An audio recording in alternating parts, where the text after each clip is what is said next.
बिस्मिल्लाहिर्रहमानिर्रहीम। अस्सलामु अलैकुम।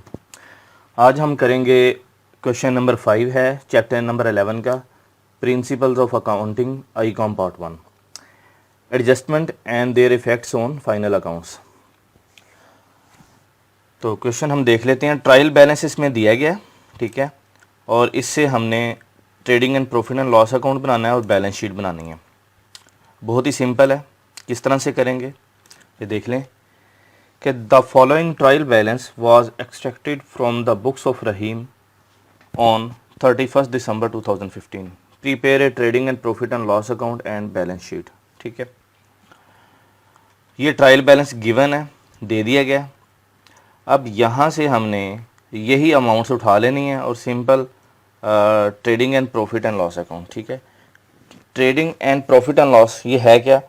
अब इसमें देखिए, पहले हमने कॉस्ट ऑफ सेल्स जो है वो निकाल के, ठीक है, तो हमने ग्रॉस प्रॉफिट निकालना होता है। ग्रॉस प्रॉफिट के बाद नेट प्रॉफिट आ जाता है। वो किस तरह से, ये देखें, ट्रायल बैलेंस जो दिया है यहाँ पे मैंने लिख दिया है कि जो डेबिट साइड है इसकी, उसमें कौन कौन से अकाउंट आते हैं। अकाउंट टाइप्स जो हैं 5 टाइप्स हैं अकाउंट टोटल अकाउंटिंग में, ठीक है ना, जो टोटल यूज़ होती है। Assets, liabilities, owners equities, revenue and expenses. अब एसेट्स एंड एक्सपेंसेस जो हैं ये डेबिट साइड पे आते हैं, ठीक है, ट्रायल बैलेंस के, और revenue plus liability and capital, ठीक है, ये जो हैं ये क्रेडिट साइड पे आ जाएंगे और इनके दोनों का जो टोटल है इक्वल होना चाहिए, ये जो आ रहा है। अब ट्रायल बैलेंस में क्या है, ये सारे आइटम्स जो हैं इसमें एक्सपेंसेस जो हैं एंड रेवेन्यू, ठीक है, ये दो जो हैं, रेवेन्यू वाला फर्स्ट वाला और ये जो एक्सपेंसेस है ये हैं प्रॉफिट एंड लॉस से रिलेटेड, और अदर जो हैं एसेट्स और उधर लाइबिलिटी प्लस कैपिटल, ये जो हैं ये बैलेंस शीट आइटम है। आपको ये पता होना चाहिए कि कौन से अकाउंट हैं जो प्रॉफिट एंड लॉस से रिलेटेड हैं और कौन से बैलेंस शीट आइटम है। हम देख लेते हैं इसे, जैसे ओपनिंग स्टॉक है, ये दिया गया। अब स्टॉक जो होता है ये बैलेंस शीट आइटम है, ठीक है, इससे ये प्रॉफिट एंड लॉस में से कोई लिंक नहीं है। हाँ, ये उसमें इफ़ेक्ट करेगा किस तरह से वो देख लेते हैं।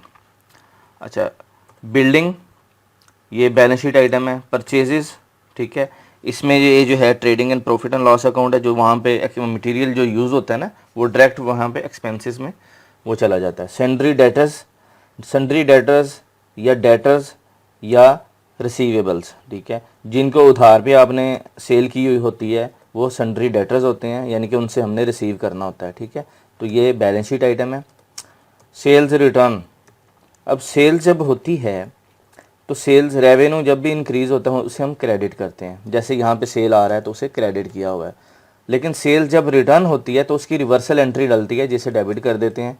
वो इसलिए ये डेबिट साइड पे आ रही है कि इतनी सेल रिटर्न भी हुई है, ठीक है, इसको भी कंसीडर करना है।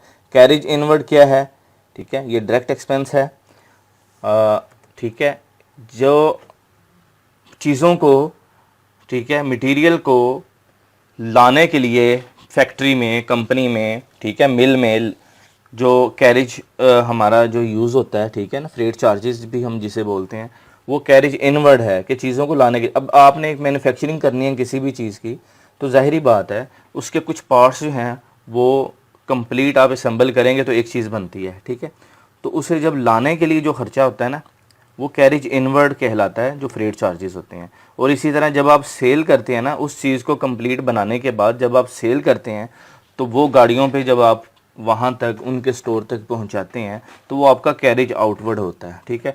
अब ये अलग अलग करना क्यों ज़रूरी है, क्योंकि ये जो इनवर्ड है ये डायरेक्ट एक्सपेंस है, ये आ जाएगा इधर ट्रेडिंग अकाउंट में, ये ग्रॉस प्रॉफिट के लिए यूज़ होता है, यहाँ पे ये कैरिज इनवर्ड में आ जाएगा, ठीक है। इसी तरह से आउटवर्ड जो है, ठीक है, ये प्रॉफिट एंड लॉस में ग्रॉस प्रॉफिट के बाद जो आइटम्स हैं वो वहाँ पे आता है।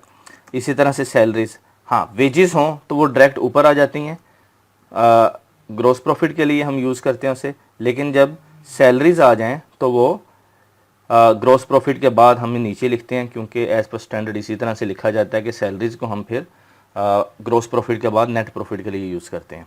फर्नीचर आपको पता है फिक्स एसेट है, cash in hand current asset है, ये भी बैलेंस शीट आइटम है, तो ये वहाँ पे जाएंगी। कैपिटल हमारा बैलेंस शीट आइटम है।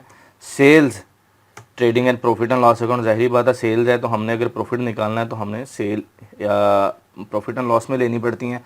क्रेडिटर्स, सन्ड्री क्रेडिटर्स या पेएबल, ठीक है ना।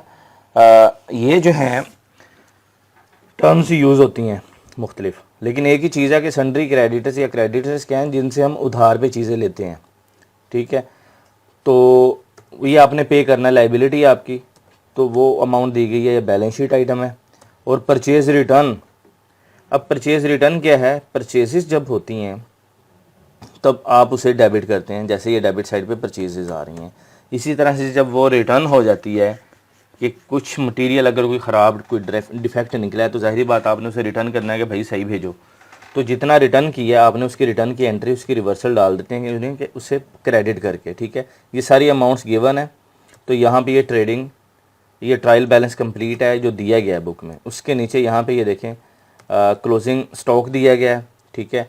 फिर उसके नीचे ये बिल्डिंग, ठीक है, is depreciated at the rate of 5% per annum, ठीक है, and furniture at the rate of 10% per annum, ठीक है। अब बिल्डिंग को हम 5% से करेंगे, ठीक है, डेप्रिशिएट, और फर्नीचर को 10%। अच्छा, डेप्रिसिएशन एक्सपेंस जो है वो P&L में जाता है, प्रॉफिट एंड लॉस में, और अकामुलेटेड डेप्रिसिएशन जो है वो बैलेंस शीट में जाती है, यानी कि एसेट में से लेस हो रही होती है, ठीक है। इन चीज़ों को आपने अंडरस्टैंड करना है। तो वो किस तरह से, चलिए शुरू करते हैं। आप trading and profit and loss account में आ जाएं।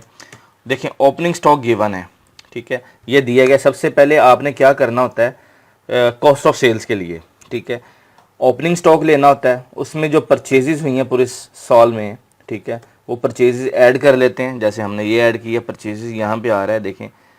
अब अगर आप चाहें तो हम इसे जो बैलेंस शीट आइटम है ना, उनको आप टिक करके अलग भी कर सकते हैं, हाईलाइट कर सकते हैं अपनी सहूलत के लिए, ताकि आपको पता होगा P&L में कौन से लेके जाने। अब ओपनिंग स्टॉक इधर आ गया 58,000 के साथ। ऐड परचेजेस जो है हमारी ये आ रही हैं। मैं इनको ना बोल्ड करता जाता हूँ कि जो जो हम क्लियर कर रहे हैं, ये देखें, ठीक है। 58,000 को कर दिया। इसके बाद हमारी जो आ रही हैं परचेजेस हैं, ये आ गई हैं परचेजेस। फार्मूले से मैंने ये उठा लिया, ठीक है, अमाउंट 286,000। इसके बाद लेस परचेज रिटर्न।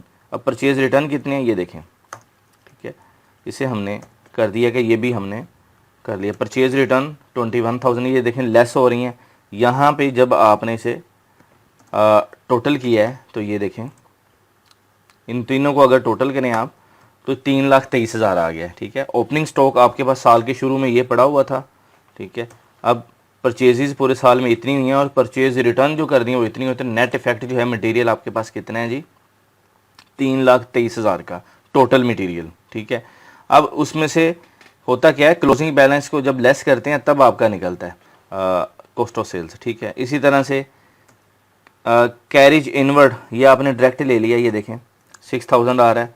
तो ये मैंने पहले भी बता चुका हूँ कि ये ग्रॉस प्रॉफिट के लिए ज़ाहिर बात है कि मटेरियल को लाने के लिए फैक्ट्री में जो यूज़ होता है फ्रेट चार्जेस, वो कैरिज इनवर्ड होता है, तो वो भी कॉस्ट ऑफ सेल्स में ही आपका चला जाता है।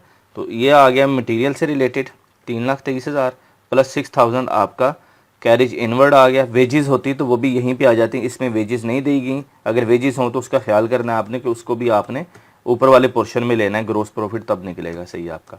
अच्छा, एक तो ये आ गया, और ये जो है 137, इसे मैं बाद में आपको ये दोबारा से दिखा देता हूँ कि किस तरह से निकलना। फिलहाल आप ये देखें कि ये आपका 3,39,000 इधर आ रहा है और इधर 4,66,000 आ रहा है। इसका डिफरेंस जो होगा आपका ग्रोस प्रॉफिट नहीं होगा। अब सेल जो हैं ये देखें, ठीक है, 4,21,000 की आपकी सेल है, बोल्ड कर दिया, ठीक है। अब सेल के बाद सेल्स रिटर्न फ़ौरन आ जाएगी कि जो सेल रिटर्न हुई हैं, ठीक है।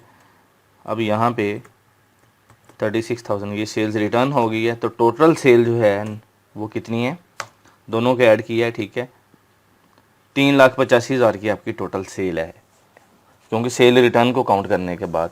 और इसके बाद क्लोजिंग स्टॉक जो है उसे आपने ले लेना है, ज़ाहिरी बात है। अब कॉस्ट ऑफ सेल्स में होता क्या है कि क्लोजिंग स्टॉक जो होता है वो आपने लेस करना, वो तो आपके पास पड़ा हुआ है ना, वो यूज़ नहीं हुआ अभी, तो वो अभी आपका एक्सपेंस कंसिडर नहीं होगा कि जो सेल हुई हो चुकी है ना आइटम्स उसमें।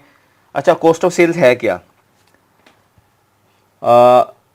ट्रेडिंग जो है कंसर्न और मैन्युफैक्चरिंग कंसर्न में मैं बता देता हूँ यहाँ पे कॉस्ट ऑफ सेल्स, या यहाँ पे मैं लिख भी देता हूँ इस शीट में, ये मैं अपलोड कर दूँगा आपकी सहूलत के लिए, ताकि आपके लिए आसानी हो जाए।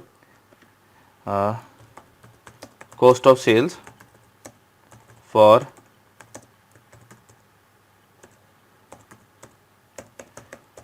मैन्युफैक्चरिंग कंसर्न और कॉस्ट ऑफ सेल्स, ठीक है, ये ट्रेडिंग के लिए। ट्रेडिंग और मैन्युफैक्चरिंग में क्या फ़र्क है? कॉस्ट ऑफ सेल्स जो है, मैन्युफैक्चरिंग वो है कि जो आप बना के एक चीज़ को आप बेच रहे होते हैं, ठीक है, और ट्रेडिंग वो है जो आप बनी बनाई चीज़ों को ख़रीद के उस पर आप मार्जिन ऐड करते हैं और उसे सेल कर देते हैं। जैसे ये जनरल स्टोर वाले डेली की आप लेते हैं, फ्रूट आप ले रहे होते हैं, सब्जियां ले रहे होते हैं, तो ज़ाहिर बात है वो बनी बनाई चीज़ लाते हैं, अपना प्रॉफिट ऐड करते हैं, सेल कर देते हैं, वो ट्रेडिंग कंसर्न है। मैन्युफैक्चरिंग वो है कोई जो चीज़ें वो असम्बल करके आपको सेल कर रहे होते हैं। बाइक जो है ज़ाहिर बात है मैन्युफैक्चरिंग है, एक बल्ब भी एक बन रहा है तो मैन्युफैक्चरिंग है, ठीक है, मीटर बन रहा है, ट्रांसफार्मर बन रहा है, तो मैन्युफैक्चरिंग चीज़ें हैं सारी ये। तो यहाँ पे हम कर मैन्युफैक्चरिंग के लिए कि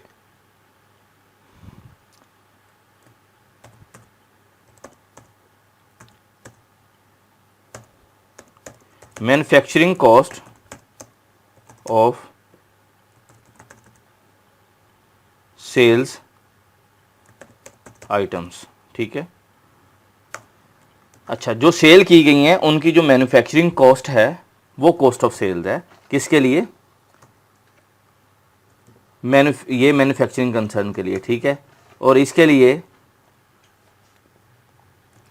ट्रेडिंग के लिए परचेज कॉस्ट या price, purchase cost of sold products या सोल्ड आइटम्स भी कह सकते हैं, एक ही बात है। यानी कि जो चीज़ आपने सेल की है, ठीक है, उसको वो कितने की ख़रीदी गई थी या कितने की बनाई गई थी, वो होती है कॉस्ट ऑफ सेल्स, ठीक है। अब मैन्युफैक्चरिंग में उसको बनाने के लिए, ठीक है, क्या क्या यूज़ होता है? जो मटेरियल यूज़ हो गया, ठीक है। अब ओपनिंग स्टॉक था, उसमें परचेजेस थी और जो है परचेज रिटर्न, ज़ाहिरी बात है वो आपने कर दी। और यहाँ से देखें क्लोजिंग स्टॉक क्रेडिट साइड पे आ रहा है, इट्स मीन्स ये लेस हो रहा है, ठीक है। तो ये मटेरियल यूज़ हो रहा है इसमें, ठीक है, और कैरेज इनवर्ड डायरेक्ट उस मटेरियल को गोदाम तक, कम फैक्ट्री तक लाने के लिए जो यूज़ हुआ है, तो वो भी ज़ाहिरी बात है इधर ही आएगा इसकी कॉस्ट में, कॉस्ट ऑफ सेल्स में। अगर डायरेक्ट वेजेस, डायरेक्ट लेबर है तो उसने भी इधर ही आना है। तो आप समझते जाएंगे, अगर उसको प्रोडक्ट को बनाने के लिए जो आपकी यूटिलिटी बिल्स वगैरह, इलेक्ट्रिसिटी यूज़ हो रही है, तो वो भी सारी इसी में आएगी। यहाँ पे दी नहीं गई, इसलिए आपने जितना दिया गया उसी को करना है, सिर्फ अंडरस्टैंडिंग के लिए मैं आपको बता रहा हूँ। अच्छा, ये कर लिया आपने, यहाँ पे ये सेल्स रिटर्न और क्लोजिंग स्टॉक ले लिया, जस्ट इतना ही करना है आपने। और यहाँ पे आपका ग्रॉस प्रॉफिट निकल आएगा। किस तरह से? आपने ये टोटल वैल्यू लेनी है, ठीक है, और यहाँ पे माइनस कर देना है जो टोटल ऊपर आ रही है। जैसे मैं ये सम करता हूँ फार्मूला लगा के, ठीक है, ठीक है, ये देखें 466 इधर भी हो गया, 466 इधर भी हो गया, और इधर ग्रॉस प्रॉफिट कितना निकल आया? 1,37,000। अब किया गया मैंने कि 466 में से टोटल अमाउंट जो है ये कितनी है? 3,29,000। ये जो नीचे भी टोटल आ रहा है, ठीक है, 329 ये माइनस हो गया इसमें से, और बकाया क्या बचा? 1,37,000, ठीक है। अब देखें इसका टोटल जो है ये ऊपर तक ये 4,66,000 हो गया। ग्रॉस प्रॉफिट हमारा जो है 1,37,000 आ गया है, ठीक है, ये एग्जैक्ट बिल्कुल ठीक है। अब आगे जो है ये ग्रॉस प्रॉफिट जो है आपने आगे उसे फॉरवर्ड कर देना है, नीचे ले आना है। अब इसमें से हम क्या करेंगे? नेट प्रॉफिट जो है वो निकलेगा। हाँ, ये चीज़ याद रखनी है, अगर कोई अदर इनकम है आपकी, जैसे आपने कोई स्क्रैप सेल कर दिया है या कोई बैंक से आपको प्रॉफिट मिल गया है, इंटरेस्ट, ठीक है, तो वो सारा इस साइड पे आ जाएगा इसके बाद अदर इनकम में, ठीक है। तो फिर वो इसमें ऐड हो जाएगा ग्रॉस प्रॉफिट में, ठीक है ना। यहाँ इस साइड में अदर इनकम इधर ऐड हो जाएगी, फिर इसमें से इसका इफेक्ट निकलेगा नेट प्रॉफिट का। लेकिन यहाँ पे दी नहीं गई हुई, तो इसको मैंने जस्ट लिखा हुआ, आपने लिखना भी नहीं है, ठीक है। आप चाहें तो यहाँ से इसे रिमूव भी कर सकते हैं, इसकी ज़रूरत नहीं है। लेकिन मैं क्यों लिख रहा हूँ कि ये अगर आ जाए तो आपने यहाँ पे उसे मेंशन करना है कि आपकी अंडरस्टैंडिंग के लिए, ठीक है। अब यहाँ पे कौन कौन सी आइटम्स हैं प्रॉफिट एंड लॉस जो है, नेट प्रॉफिट निकालने के लिए कौन सी बची हैं, यहाँ से आप देख लें कि बिल्डिंग जाहिर बात है इसका पार्ट नहीं है, डेटर इसका पार्ट नहीं है, कैरिज आउटवर्ड इसका पार्ट है। हम जब सेल करते हैं चीज़ों को, ठीक है, तो उसको आप अगर दुकानों तक पहुंचा रहे हैं, मॉल्स तक पहुंचा रहे हैं, किसी के स्टोर तक, तो वो आप जो यूज़ करते हैं कैरिज आउटवर्ड कहलाता है। तो वो यहाँ डायरेक्ट उधर आ जाएगा आपकी एक्सपेंसेस में। 8,000 इधर आ गया है। इसके बाद सॉरी, इधर से मैं इसे बोल्ड नहीं करता, उधर से मैंने कर दिया है।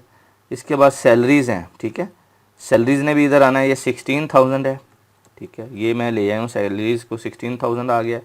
अच्छा, इसके बाद कैश जो है balance, furniture and cash balance sheet item है। इसका मतलब ये है कि हम ये सारा कर चुके हैं। बाकी बैलेंस शीट आइटम है वो बैलेंस शीट में लेके जाएंगे। यहाँ से देखें कि कैपिटल है, बैलेंस शीट आइटम है, sundry creditors balance sheet item है, और कुछ भी नहीं है इधर।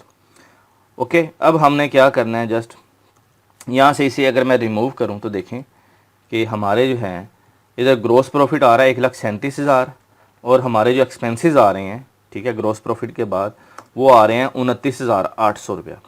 अब 29,800, 1,37 में से 29,800 आप माइनस कर दें तो आपका वो नेट प्रॉफिट निकल आएगा। वो यहाँ पे आप कैलकुलेटर से करके, मैनुअल करके भी लिख सकते हैं। मैं यहाँ पे एक्सेल यूज़ कर रहा हूँ, तो मैं फार्मूला लगा लेता हूँ कि सॉरी, सबसे पहले आपने ये अमाउंट ले लें, ठीक है, इसमें से माइनस कर दें जो ऊपर आपका एक्सपेंस आ रहा है।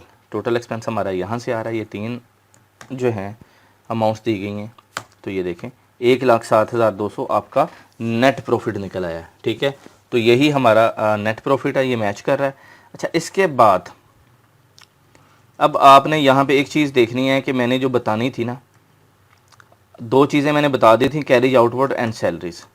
अब जो बताने वाली चीज़ है डेप्रीसिएशन एक्सपेंस। डेप्रीसिएशन जो है यहाँ पे दिया गया था ना कि बिल्डिंग की जो डेप्रीसिएशन है वो 5% है पर एनम, एंड फर्नीचर की जो है वो 10% है।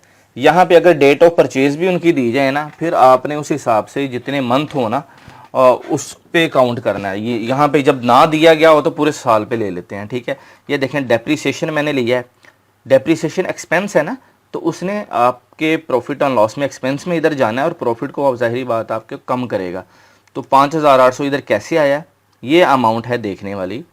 इसे मैं बोल्ड करता हूँ और इसे एक कोई अलग कलर दे देते हैं आपकी अंडरस्टैंडिंग के लिए। ये डेप्रीसिएशन एक्सपेंस ये कैसे आया।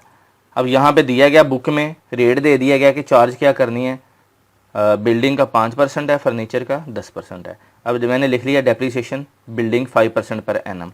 अब ये देखें फार्मूला लगाया है, ये बिल्डिंग है 1,00,000 की, उसका 5% लिया, कितना आ रहा है 5,000, ठीक है। इसी तरह से फर्नीचर है 10% है इसका। फर्नीचर किधर है, ये देखें फर्नीचर है 8,000 का, इसका 10% लिया तो ये आ रहा है 800 रुपया, ठीक है। अब ये एक्सपेंस एंड अकोमोलेटेड डेप्रीसिएशन ये क्या चीज़ है, इसको मैं अभी समझा देता हूँ कि एक तो है आपका एक्सपेंस जो इधर आ जाएगा P&L में, और अकोमोलेटेड डेप्रीसिएशन जो हुई है, मतलब इतने है, इतना ये एसेट यूज़ हो चुका है, उसकी वर्थ इतनी कम हो चुकी है। तो बैलेंस शीट में जब हम डालेंगे बिल्डिंग को 1,00,000 से डाल के उसमें से फिर ये जो 5,000 डेप्रीसिएशन है ये लेस होगी, तो बिल्डिंग की नेट वैल्यू क्या आएगी बैलेंस शीट में 95,000। ओके, इसी तरह से फर्नीचर जब ये है 8,000 का, ठीक है, ये लिखेंगे। उसके बाद अकोमोलेटेड डेप्रीसिएशन फर्नीचर, ठीक है, वो टोटल कितनी है 800 है, तो वो लिखेंगे। और क्या हो जाएगी इसकी अमाउंट फर्नीचर की 7,200। अगर इसी तरह से अकोमोलेट हर साल ये जो है ना अकोमोलेट ऐड होता जाएगा और वहाँ पे हम उसे शो करते जाएंगे, लेकिन ये जो है डेप्रीसिएशन एक्सपेंस उसी साल में काउंट होता है। ये देखें 5,800 इधर आया है और यहाँ पे फार्मूला आपने लगा दिया तो ये आपका नेट प्रॉफिट आ गया। यहाँ तक तो आपकी अंडरस्टैंडिंग हो गई। अब आगे चलते हैं बैलेंस शीट की तरफ, ठीक है। ये हमारी बैलेंस शीट है। अब बैलेंस शीट को देख लें कि हमने क्या किया। ये देखें कैश इन हैंड। अब बैलेंस शीट आइटम हम 1 बाई 1 ना उसे ट्रायल बैलेंस में ये जो रह गए हैं उनको ऐड कर लें। कैश इन हैंड ये आ रहा है 5,000, ये मैंने बोल्ड कर दिया कि कैश इन हैंड को भी मैंने ले लिया है, ठीक है। अब इसके बाद ये आ रहा है सन्ड्री डेटर्स, ठीक है, ये आ रहे हैं 139,000 के, ठीक है। यानी कि ये हमारा रिसीवेबल है, उधार भी हमने बेचा हुआ है, अभी हमें इनसे पैसे नहीं मिले, सन्ड्री डेटर्स आ गया। अब ये देखें उसके बाद मैंने क्या किया कि ये बिल्डिंग है, अब बिल्डिंग दी गई है 1 लाख की, ऊपर देखें मैं उसे बोल्ड कर देता हूँ, ठीक है। ये अब सिर्फ नीचे फर्नीचर वाला रह गया आई थिंक इस साइड पे, ठीक है। बिल्डिंग को हमने कर लिया है, अब बिल्डिंग को किया है मैंने, लिखा है 1 लाख रुपया, ठीक है। अभी क्यों लिखा है ये अमाउंट डिस्क्रिप्शन में अंदर, कि ताकि बाहर हम जो लेके जाएंगे वो नेट अमाउंट लेके जाएंगे, ठीक है। बिल्डिंग 1 लाख की थी, अकामुलेटेड जो डेप्रीशिएशन उस पर हुई है, अकामुलेटेड अगर आपने अभी अकाउंटिंग यूज़ करें इसी साल की फर्स्ट ईयर है तो आपने टोटल जो उसकी हुई है वो ले लेनी है। अदरवाइज़ इसी तरह से बिल्डिंग में अगर कोई एडिशन होगी नेक्स्ट ईयर तो वो बिल्डिंग में आ जाएगी, और डेप्रीशिएशन में कोई अकामुलेटेड डेप्रीशिएशन में एडिशन होगी तो वो यहाँ पे आ जाएगी, नेट इफेक्ट बाहर आ जाएगा। अब देखें 1 लाख की बिल्डिंग है और डेप्रीशिएशन जो हुई है उस पर वो 5,000 की हुई है, 5,000 की बिल्डिंग की वैल्यू कम होगी, ज़ाहिर बात है यूज़ हुई है तो कुछ ना कुछ उसमें खराबी आती रहती है, उसकी वैल्यू वर्थ कम होती है, आपको रिपेयर भी करवानी पड़ती है। तो ये जो है 5,000 लेस हुआ, ठीक है ना, अकामुलेटेड डेप्रीशिएशन बिल्डिंग, ये मैंने इसमें लिखी है ब्रैकेट में, इसका मतलब है कि ये माइनस हो रही है इसमें से। तो यहाँ पे ये देखें फार्मूला भी लगा दिया, 1 लाख माइनस 5,000 तो 95,000 बिल्डिंग की वैल्यू रह गई। अब आगे फर्नीचर है, ठीक है। हम फर्नीचर को, ये यहाँ पे सिर्फ एक फर्नीचर ही रह गया था इस वाली साइड पे ट्रायल में, तो ये साइड कंप्लीट होगी। 8,000 के साथ हमने फर्नीचर को ले लिया, और अकामुलेटेड डेप्रीशिएशन फर्नीचर की कितनी हुई थी 800 रुपया, 800 रुपया लेस हो रहा है, तो नेट अमाउंट जो है देखें कितनी आ रही है 7,200, ओके। और ये 81,000 क्लोजिंग स्टॉक। अब ये एसेट साइड पे जितना भी आपका एसेट है ना वो सारा इस साइड पे आना है। आप कहेंगे कि यार कि ये अकामुलेटेड डेप्रीशिएशन ये एसेट है क्या? भाई ये एसेट का उल्ट होता है, ये इसे हम बोलते हैं कंट्रा एसेट अकाउंट, ठीक है। क्या होता है कंट्रा एसेट अकाउंट, जो एसेट में से लेस हो जाता है, माइनस हो जाता है, तो आप इसी तरह से आपने उसे दिखाना होता है, और हर एसेट का अलग अलग अकामुलेटेड डेप्रीशिएशन होती है। आप कहेंगे कि यार यहाँ पे डेप्रीशिएशन एक्सपेंस दोनों का इकट्ठा ले लिया, जैसे बिल्डिंग एंड फर्नीचर, यस आपने इनका काउंट करके यहाँ पे अमाउंट टोटली लिखनी होती है, डेप्रीशिएशन एक्सपेंस है जस्ट, ठीक है। लेकिन जब अकामुलेटेड डेप्रीशिएशन आपको हो कि यार किस एसेट की कितनी है, तो आपको यहाँ से पता चलेगा कि अकामुलेटेड डेप्रीशिएशन वाले अकाउंट से कि हर एसेट्स की आपने अलग बनानी होती है, कि कितना कितना वो डेप्रीशिएट हुआ है वो यहाँ से आपने अलग ही बनाना है, कि बिल्डिंग इतनी हुई है, फर्नीचर इतनी हुई है, अगर कोई व्हीकल्स है वो कितनी हुई है, मशीनरी है वो कितनी हुई है, वो अलग अलग अकाउंट होंगे सबके, ठीक है। ये मैंने बता रहा हूँ कि आपकी अंडरस्टैंडिंग हो कि आपने अलग अलग इनको करना है, लेकिन यहाँ पे इसे कैलकुलेट अलग अलग करके, लेकिन यहाँ पे लिखना इनको कंबाइन ही होता है P&L में, ओके। ये हो गया पॉइंट, यहाँ तक लिख लिया। क्लोजिंग स्टॉक आ जाएगा इधर एसेट वाली साइड में, ठीक है। यहाँ पे 81,000 आ रहा है तो ये भी आपका हो गया, तो ये सारी साइड कंप्लीट हो गई है। इसको मैं यहाँ से लाइट ही कर दूँ, ये देखेंगे इनका टोटल जो आ रहा है 7,27,200 आ रहा है, ओके हो गया। अब हम आते हैं क्रेडिट वाली साइड पे, तो यहाँ पे हमारा 1 लाख आ रहा है, ठीक है। कैपिटल, तो ये देखें हमने यहाँ पे कैपिटल जो है 1 लाख का लिया हुआ है, इसमें ऐड जो है नेट प्रॉफिट होता है, ठीक है। अगर हमारा लॉस होता, ठीक है, तो वो इसमें से कैपिटल में से माइनस हो जाना था। अगर लॉस आता तो लॉस भी आ सकता है, ठीक है, किसी क्वेश्चन में वो दे सकते हैं आपको, आपने इसको याद रखना है कि अगर तो प्रॉफिट है तो वो कैपिटल में ऐड आप कर देंगे इधर, लेकिन अगर लॉस है तो वो कैपिटल में से लेस हो जाएगा, ठीक है। ऐड मैंने लिख दिया इधर, लेकिन ये हर दफ़ा ऐड ही नहीं होगा, ऐड उस सूरत में होगा जब प्रॉफिट है। अगर लॉस हो तो आपने इधर लिखना है लेस नेट लॉस, ठीक है। ये हो गया। अगर लेस ड्राइंग्स, आप कह रहे होंगे ड्राइंग्स तो दी नहीं गई बुक में, बिल्कुल नहीं दी गई, ना ही आपने लिखनी है, ठीक है। आपने ये मैंने लिखा क्यों है कि ये एक अगर ड्राइंग्स किसी क्वेश्चन में दी गई हो तो आपने उसे ड्राइंग्स को लेस करना होता है कैपिटल में से, ठीक है। तो ये पार्ट मैंने यहाँ पे बता दिया कि 3 आइटम्स यहाँ पे ये इस तरह से आपने उसे टोटल करके लेके जाना है आगे, कि पहले कैपिटल को ले लेना है, कैपिटल में नेट प्रॉफिट को ऐड कर लेना है, और ड्राइंग्स जो हैं वो लेस कर देनी है, ठीक है। तो यहाँ पे ये देखें मैंने किया है कि 1 लाख था आपका कैपिटल, उसमें नेट प्रॉफिट, ये देखें नेट प्रॉफिट आपका आ रहा है 1,07,200 रुपया, तो ये ऐड किया है तो 2,07,200, ड्राइंग्स नहीं थी तो ड्राइंग ज़ीरो है, ओके हो गया। अब हमारी जो है ट्रायल बैलेंस में कौन सा पार्ट रह गया यहाँ पे, सिर्फ सन्ड्री क्रेडिटर्स 1,20,000 के साथ, उसे मैंने बोल्ड कर दिया। तो यहाँ पे सन्ड्री क्रेडिटर्स 1,20,000 ले लिए और इनका अगर टोटल आप देखें तो ये देखें 7,27,200 ये मैच कर गया है। तो ये आपकी बैलेंस शीट जो है इक्वल है, ठीक है, और ये हर तरह से ठीक है। आपकी अंडरस्टैंडिंग के लिए मैं दोबारा से ये डेप्रीशिएशन वाला बता दूं कि डेप्रीशिएशन आपने जब चार्ज ये कैलकुलेट करनी है ना, तो एक्सपेंस को आपने क्या करना है, एक्सपेंस को आपने कंबाइन कर देना है सबको, जितनी भी डेप्रीशिएशन जो है एसेट्स वाइज जितनी भी की है ना, टोटल को ऐड करके P&L में लेके जाना है। लेकिन जो अकामुलेटिव डेप्रीशिएशन है जो आप बैलेंस शीट में लेके जाएंगे वो हर एसेट की अलग अलग दिखानी होती है आपने, ठीक है, ताकि पता चले कि किस एसेट की कितनी डेप्रीशिएशन हुई है। लेकिन ये अकामुलेटेड का मतलब क्या है कि ये इस साल है, लेकिन अगर नेक्स्ट ईयर बिल्डिंग में कुछ ऐड होगा तो वो यहाँ पे बिल्डिंग में आ जाएगा। अगर फ़र्ज़ करें आपने बिल्डिंग की एक और स्टोरी बना ली है तो जितना वहाँ उस पर ख़र्चा हुआ है यहाँ पे बिल्डिंग में ऐड कर देंगे, आपका उतना एसेट बढ़ गया है। और डेप्रीशिएशन भी यहाँ पे वो 5,000 की जगह 10, 15, 20 हो सकती है, तो वो उतनी लेस होके वो नेट इफ़ेक्ट फिर इधर आएगा। यानी कि बिल्डिंग ऐड भी होगी और उसमें से उतनी अकामुलेटेड डेप्रीशिएशन फर्दर जो है वो भी ऐड हो जाएगी, ठीक है इधर। तो वो ज़ाहिरी बात है टोटल में से लेस होकर नेट इफ़ेक्ट आगे जाना है। तो होपफुली कि आप ये इसे अंडरस्टैंड कर गए होंगे।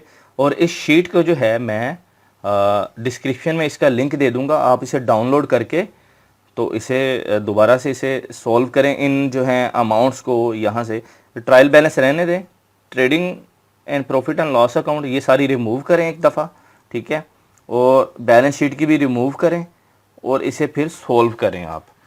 तो इंशाल्लाह आपकी जो है ना अंडरस्टैंडिंग और बेहतर हो जाएगी। कोई क्वेश्चन हो तो मुझे ज़रूर कमेंट करें, मैं इंशाल्लाह रिप्लाई करूँगा।